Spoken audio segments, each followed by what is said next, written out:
The details of the earnings and other financial information for opposition leader Dr. Peter Phillips were published in the media over 2 weeks ago, and now the pressure continues to mount on the Integrity Commission to publish the summer report on the filings by Prime Minister Andrew Holness. There has been no word on the Prime Minister's filings, despite his promise it would have been published a week ago.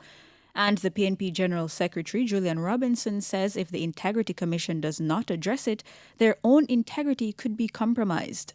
We have heard nothing about the Prime Minister's own declaration. We don't know whether it has been passed by the Integrity Commission or whether there are issues with it. And the Integrity Commission remains silent. I think at this point, their own integrity is going to be called into question if they don't make a statement on this particular issue. He laments that the Prime Minister's and the Integrity Commission's silence is unacceptable and unprecedented. Every week we hear that the report is going to be done this week. We have heard that for the last 3 weeks, and yet nothing has come out.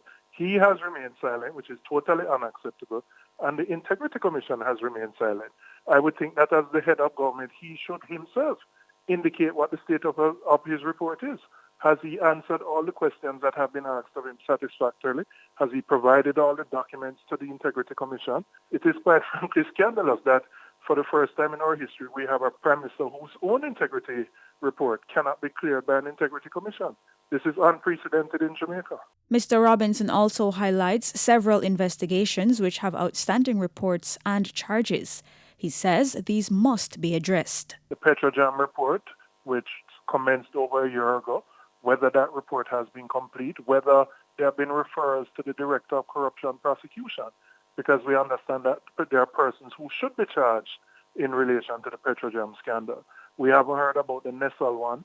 So there are a number of critical issues which I believe the Integrity Commission must speak on, and the most pressing of those is the Prime Minister's own integrity report.